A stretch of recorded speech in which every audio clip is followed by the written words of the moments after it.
അടുത്തൊരു മദ്രാസ് ലോഡിൻ്റെ കാഴ്ചകളിലേക്ക് എല്ലാ പ്രിയപ്പെട്ടവർക്കും ഹാർദവമായ സ്വാഗതം. വീടിനോട് വളരെ ചേർന്നുള്ള ഒരു സ്ഥലത്തെ വിളവെടുപ്പിൻ്റെ കാഴ്ചകളാണ് ഈ വീഡിയോയിൽ നിന്ന് നമ്മൾ കാണാനായിട്ട് പോകുന്നത്. ഞാൻ തോട്ടത്തിൽ ചെല്ലുമ്പം ഏകദേശം ഒരു 8 മണിയോട് അടുത്തു. ആ സമയത്ത് തന്നെ പിള്ളേർ ചക്ക വെട്ടാനൊക്കെ തുടങ്ങി. അവർ ആദ്യത്തെ കാര്യങ്ങളൊക്കെ തീർത്തിരുന്നു. വണ്ടി കൊണ്ടിട്ട് കയറ്റാനായിട്ട് തുടങ്ങി ഒരു 10 മിനിറ്റ് കഴിഞ്ഞപ്പോൾ തന്നെ ശക്തമായ മഴ. ലോഡുള്ള ദിവസം ഞാൻ മുമ്പ് പറഞ്ഞിട്ടുള്ള പോലെ മഴയാണെങ്കിലും വെയിലാണെങ്കിലും ഏത് പ്രതികൂല സാഹചര്യങ്ങളാണെങ്കിലും സമയത്തിന് അത് കംപ്ലീറ്റ് ചെയ്യുക എന്നുള്ളത് നമ്മുടെ ഉത്തരവാദിത്വമായതുകൊണ്ട് കാര്യങ്ങളൊക്കെ അങ്ങനെ വളരെ ദ്രുതഗതിയിൽ തന്നെ പിള്ളേർ ചെയ്തുകൊണ്ടിരുന്നു. മഴയൊക്കെ 10-15 മിനിറ്റ് കഴിഞ്ഞപ്പോൾ തുറന്നപ്പോഴേക്കും കോടയൊക്കെ കയറി ഒരുമാതിരി ഹൈ റേഞ്ചിൻ്റെ കാലാവസ്ഥ. നാട്ടിലെ കാലാവസ്ഥ ഇപ്പോൾ ഓരോ ദിവസവും ഓരോ രീതിക്കാണല്ലേ. അതിനൊക്കെ വകവെച്ച് ഒരു മണിക്കൂർ കഴിഞ്ഞപ്പോൾ തന്നെ ഏകദേശം 9-9:15 ആയപ്പോൾ തന്നെ ആദ്യത്തെ വണ്ടി ലോഡായി വീടിൻ്റെ അവിടെ വന്നു. വലിയ വണ്ടി ഏകദേശം 2:30 കഴിഞ്ഞപ്പോൾ തന്നെ വീടിൻ്റെ അവിടെ വന്നിരുന്നു. അങ്ങനെ നമ്മൾ കൊണ്ടുപോയ പിക്കപ്പ് അവിടെ പകർത്താനായിട്ട് ഇട്ട് കൊടുത്തിട്ട്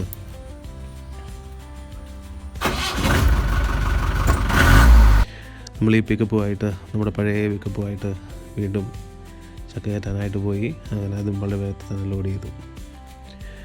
അങ്ങനെ അടുത്ത പിക്കപ്പുമായിട്ട് തോട്ടത്തിൻ്റെ അപ്പുറത്തെ സൈഡിലേക്ക് ചെന്നപ്പോഴാണ് അവിടെ വണ്ടി റിവേഴ്സ് വെക്കാനേ പറ്റുള്ളൂ. കുത്ത് കയറ്റമാണ്. അവിടെ നമുക്ക് ലോഡും കൊണ്ട് തിരിച്ചാണ് ഇറങ്ങിപ്പോരേണ്ടത്. ഒരിക്കലും റിവേഴ്സ് ഇറങ്ങിപ്പോരാനോ അവിടെ വണ്ടി തിരിക്കാനോ സൗകര്യമില്ല. അങ്ങനെ അവിടെ ചെന്നപ്പോഴാണ് ഒരു വിധത്തിൽ ഫ്രണ്ടിട്ട് വണ്ടി പുറകിലേക്ക് വലിച്ച് കയറിക്കൊണ്ടിരുന്നപ്പോഴാണ് അവിടെ അങ്ങോട്ട് കിടന്ന പഴയ കേബിളിൻ്റെ സപ്പോർട്ട് ചെയ്തിരുന്ന കമ്പി ഉണ്ടായിരുന്നത്. അത് ഈ പുല്ലിൻ്റെ അകത്തങ്ങാണ്ട് കിടന്നതാണ്. ടയറിൻ്റെ കറക്കത്തിൽ അത് കയറി വണ്ടിയുടെ അടി ചുറ്റി. പിന്നെ പിള്ളേരുണ്ടായിരുന്നുകൊണ്ട് അവന്മാർ പെട്ടെന്ന് തന്നെ അതെല്ലാം വലിച്ചൂരി കട്ട് ചെയ്ത്, പ്ലെയർ ഉണ്ടായിരുന്നു വണ്ടിയിൽ, പ്ലെയർ വെച്ച് കട്ട് ചെയ്ത് അതൊക്കെ വലിച്ചൂരി. കണ്ടില്ലേ വഴിയുടെ അവസ്ഥ. ചെള്ള കുത്തിയിട്ട് ഇവിടെ റിവേഴ്സ് കയറുമ്പോൾ സാഹചര്യം വണ്ടി ഓടിക്കുന്ന പ്രിയപ്പെട്ടവർക്ക് അറിയാമായിരിക്കുമല്ലോ. വണ്ടി ഒരു തരത്തിൽ മുകളിലോട്ട് വലിച്ച് കയറി വരുമ്പോൾ ഒരു സൈഡിലേക്ക് വലിച്ച് തെന്നി മാറുകയാണ്. അതിൻ്റെ ഇങ്ങേ മൂലയ്ക്ക് ഒരു ചെറിയ മതിൽക്കെട്ടുമുണ്ട്. അതിൻ്റെ അപ്പുറം താഴ്ചയാണ്. അപ്പോൾ നമുക്കൊരു പരിധി കൂടുതൽ വണ്ടി സൈഡിലേക്ക് കൊള്ളിക്കാനും പറ്റത്തില്ല. അങ്ങനെ അവിടെ ഇട്ട് തന്നെ ഞങ്ങൾ ആ ലോഡ് കയറ്റി. അവിടെ നിന്നൊരു 10 സ്റ്റെപ്പ് കൂടെ കയറാമായിരുന്നു. പക്ഷേ അതിനുള്ള വണ്ടി കയറാനുള്ള സാഹചര്യം ഇല്ലാത്തതുകൊണ്ട് അവിടെ വെച്ച് ആ കാര്യങ്ങൾ അവസാനിപ്പിച്ച് വണ്ടി ലോഡാക്കി വീണ്ടും നമ്മൾ ലോറിയുടെ അടുത്തേക്ക് പോവുകയാണ്.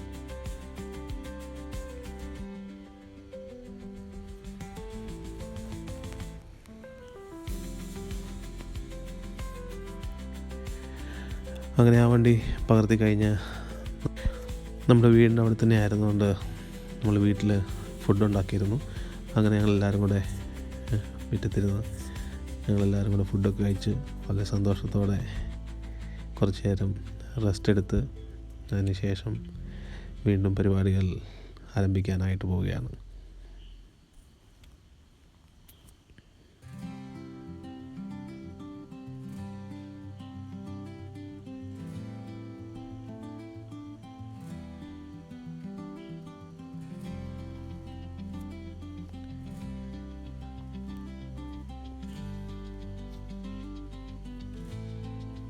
സമയം ഏകദേശം ഒരു 3:30 അടുക്കുന്നു. അത്യാവശ്യം മഴയൊക്കെ തോർന്ന സമയത്ത് പിള്ളേർ വളരെ പെട്ടെന്ന് തന്നെ വണ്ടി മാറി മാറി ലോഡാക്കി. അങ്ങനെ നമ്മളത് മുകളിൽ ലോറിയുടെ അടുപ്പിച്ച് കൊടുത്ത് അതെല്ലാം വളരെ പെട്ടെന്ന് തന്നെ അവർ വണ്ടിയിലേക്ക് പകർത്തി. നമ്മൾ പൈനാപ്പിൾ കൊടുക്കുന്നത് വാഴക്കുളത്തുള്ള മന്ന പൈനാപ്പിൾസ് എന്ന സ്ഥാപനത്തിലേക്കാണ്. അവിടുത്തെ 2 പ്രഗത്ഭരായ അട്ടിക്കാരാണ് അട്ടിക്ക് വന്നത്. അവിടെയുള്ള എല്ലാവരും ഈ കാര്യത്തിൽ ഉസ്താദുമാരാണ്. ഇന്നലെ വന്നത് നമ്മുടെ ഷിബു ചേട്ടനും അതുപോലെ തന്നെ സുനി ചേട്ടനുമാണ്. അവിടെയുള്ള എല്ലാവരും നമ്മുടെ സുഹൃത്തുക്കളും നമ്മുടെ സഹോദരന്മാരും. നമ്മുടെ സ്ഥാപനം പോലെയാണ് ഞങ്ങൾ അങ്ങോട്ടും ഇങ്ങോട്ടും ഇടപെടുകയും ഒക്കെ ചെയ്യുന്നത്.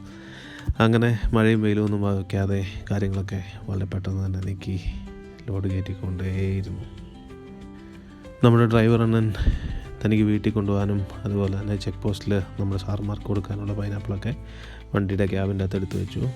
ഏകദേശം കാര്യങ്ങൾ അവസാനിക്കാറായപ്പോൾ ഞാൻ നമ്മുടെ പിള്ളേരെയും കൊണ്ടുപോയി താഴെ ജംഗ്ഷനിൽ പോയി അവർക്കുള്ള 2 ചിക്കനും മേടിച്ച് അവരുടെ കാര്യങ്ങളും എല്ലാം ഓക്കെ ആക്കി അങ്ങനെ നമ്മൾ തിരിച്ചു വരുമ്പോൾ കാര്യങ്ങളെല്ലാം അവസാന ഘട്ടത്തിലേക്ക് അടുത്തുകൊണ്ടിരിക്കുകയായിരുന്നു. വണ്ടിയിൽ ഏകദേശം ഒരു ടൺ ചക്കയുടെ കുറവും കൂടെ ഉണ്ടായിരുന്നു. വേറൊരു തോട്ടത്തിലുണ്ടായിരുന്നു. എന്നാൽ മഴയായി, സമയം ഏകദേശം സന്ധ്യയായി. അത് മാത്രമല്ല, കടയിൽ വാഴക്കുളത്ത് കടയിൽ ചക്ക ബാലൻസ് അവിടെ ഇരിപ്പുണ്ട് എന്ന് പറഞ്ഞുകൊണ്ട് അവിടെ കിടന്ന ഇതിൻ്റെ തിരുവി ചക്ക കുറച്ചുണ്ടായിരുന്നു. ആ ചക്ക പുറകെ കയറ്റി കാര്യങ്ങളെല്ലാം തീർത്ത് വണ്ടി വാഴക്കുളത്തേക്കും അവിടുന്ന് മദ്രാസിനും യാത്രയാവുകയാണ്. അങ്ങനെ ലോഡെല്ലാം കംപ്ലീറ്റ് ചെയ്ത് വണ്ടി പോയി. വഴി കിടക്കുന്ന ചപ്പും ചവറും എല്ലാം നിർബന്ധമായും നമ്മൾ തന്നെ മാറ്റി അവിടെ എല്ലാം പൂർവ്വസ്ഥിതിയിൽ വൃത്തിയാക്കേണ്ടത് ആവശ്യമാണ്. അങ്ങനെ കാര്യങ്ങളെല്ലാം കഴിഞ്ഞ് വണ്ടിയെല്ലാം വിശ്രമത്തിനായിട്ട് തിരികെ ഷെഡിലേക്ക് കയറി. അങ്ങനെ അവരും ഹാപ്പി, നമ്മളും ഹാപ്പി, കണ്ട നിങ്ങളും ഹാപ്പി അല്ലേ? Thank you.